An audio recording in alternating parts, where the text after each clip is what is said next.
अवधूत चिंतन श्री गुरुदेव दत्त श्री स्वामी समर्थ।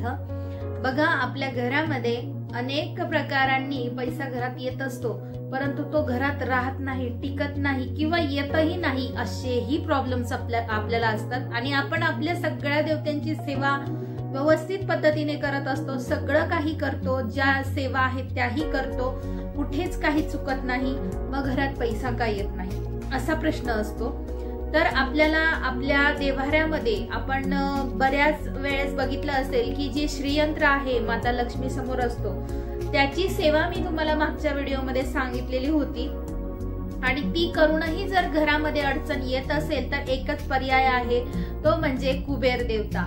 बघा, कुबेर देवता ही धनाची देवता आहे, म्हणजे धन प्राप्त करायचं असेल तर आपल्याला कुबेर देवतेची पूजा करावी लागते आणि कुबेर देवतांसाठी आपल्याला मंत्र सुद्धा म्हणावा लागतो। तर बऱ्याचदा ह्या सेवा आपल्याला माहित नसतात। कुबेर देवता ही धनाची देवता आहे, म्हणून त्यांची पूजा कशी करायची, कोणता मंत्र आहे हे आजच्या व्हिडिओमध्ये मी तुम्हाला सांगणार आहे।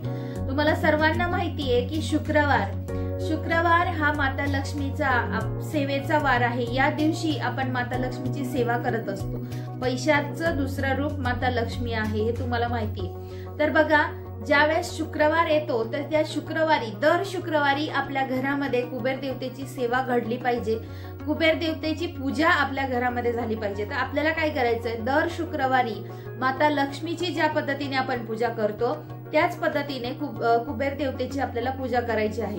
माता लक्ष्मीला आपण काय करत असतो, पंचामृताने स्नान घालत असतो, त्यानंतर हळदी कुंकू लावतो, धूप वाहतो, फुलं वाहतो आणि दिवा ओवाळतो, अशी पूजा करत असतो। आणि त्याचबरोबर माता लक्ष्मीचा मंत्र देखील म्हणत असतो। आता तुम्ही म्हणशाल की मंत्र कोणता म्हणायचा, तर तुम्हाला माता लक्ष्मीचा जो मंत्र येत असेल तो तुम्ही म्हटला तरीही चालेल। ओम श्रीम ह्रीम श्रीम महालक्ष्मी नमः हा मंत्र म्हटला तरी चालेल, श्री महालक्ष्मी भ्यो नमः हा मंत्र म्हटला तरी चालेल। असे बऱ्याच प्रकारचे मंत्र आहेत। तुम्ही माता लक्ष्मीचं जे व्रत आहे गुरुवारचं त्याच्यामध्ये दिलेले आहेत माता लक्ष्मीचे मंत्र, ते म्हटले तरी चालेल, किंवा तुम्ही गुगलवर सर्च केले, युट्यूबवर बघितले तरीही चालेल। त्याच्यातनं जे तुम्हाला जमेल, सोपा पडेल। आपलं तोंड बऱ्याचदा काय होतं, वळत नाही, मंत्रांना चुकलं नाही पाहिजे, त्यामुळे सोप्या भाषेतला मंत्र बघून तो तुम्ही म्हटला ना, तोही माता लक्ष्मीच्या चरणेला म्हणजे चरणांशी सेवेला अर्पण होणार आहे। तर तो तुम्ही म्हटला तरीही चालेल। म्हणून अगदी सोप्या भाषेत सांगते की जो मंत्र तुम्हाला येत असेल तो तुम्ही म्हणा। आणि त्याच पद्धतीने आता माता लक्ष्मीची अशी पूजा झाल्यानंतर त्या माता लक्ष्मी सोबतच शुक्रवारच्या दिवशी कुबेर देवतेची सुद्धा आपल्याला पूजा करायची आहे।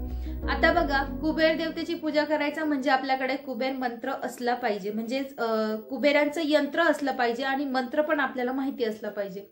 कुबेर यंत्र कसं असतं ते मी मागच्या व्हिडिओमध्ये दाखवलेलं आहे तुम्हाला, बघा, तुम्ही नसेल बघितलं तर नक्की बघा। तर हे यंत्र तुम्हाला तुमच्या देव्हाऱ्यामध्ये ठेवायचं आहे। श्रीयंत्र जसं असतं त्याच पद्धतीने कुबेर यंत्र पण असतं, ते तुमच्याजवळ असलं पाहिजे। आणि या कुबेर यंत्राची तुम्हाला पंचोपचार पूजा करायची आहे आणि त्याच्यासोबत एक मंत्र म्हणायचा आहे। तो कोणता मी सांगते। कुबेर देवतेचा मंत्र तुम्हाला म्हणायचा आहे आणि मंत्र आहे ओम श्रीम ह्रीम क्लीम श्रीम क्लीम वित्तेश्वराय नमः।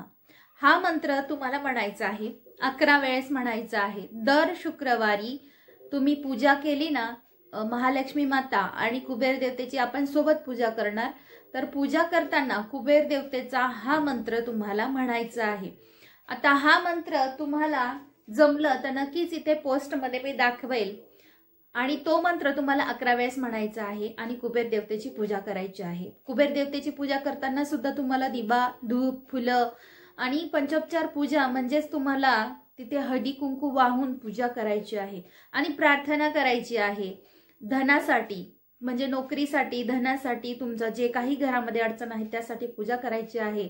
आणि कुबेर देवतेला जे काही आपल्याकडनं चुका होतात त्याची क्षमा याचना मागायची आहे। बऱ्याचदा आपण पैसे देण्या घेण्याच्या बाबतीत काही चुका करत असतो, त्या चुकांची माफी तुम्हाला कुबेर देवतेला मागायची आहे। आता ही सेवा झाल्यानंतर संध्याकाळी 2 लवंगा आपल्या दिव्यामध्ये टाकायच्या आहे आणि तो दिवा म्हणजे तो दिवा तुपाचा असला पाहिजे। ज्यावेळेस आपण ही सेवा करतो तर दिवा लावूनच आपण सेवा करत असतो, तर तो दिवा तुम्हाला तुपाचा लावायचा आहे। दर शुक्रवारी हा तुपाचा दिवा लावत चला आणि अशा पद्धतीने सेवा करत चला। कुबेर देवतेची पूजा केल्यामुळे आपल्या घरामध्ये पैशांच्या बाबतीत कसलीच कमी पडत नाही आणि अडचणी जर काही असतील तर त्याही निघून जातात। त्या लक्ष्मी आपल्या घरामध्ये स्थिर स्वरूपात वास करत असते। तर या सेवा आपल्याला करायच्या आहे आणि दर शुक्रवारी करायच्या आहेत। आजच्या व्हिडिओमध्ये इतकंच होतं। पुन्हा भेटूया नवीन व्हिडिओ सोबत। तोपर्यंत सर्वांना श्री स्वामी समर्थ।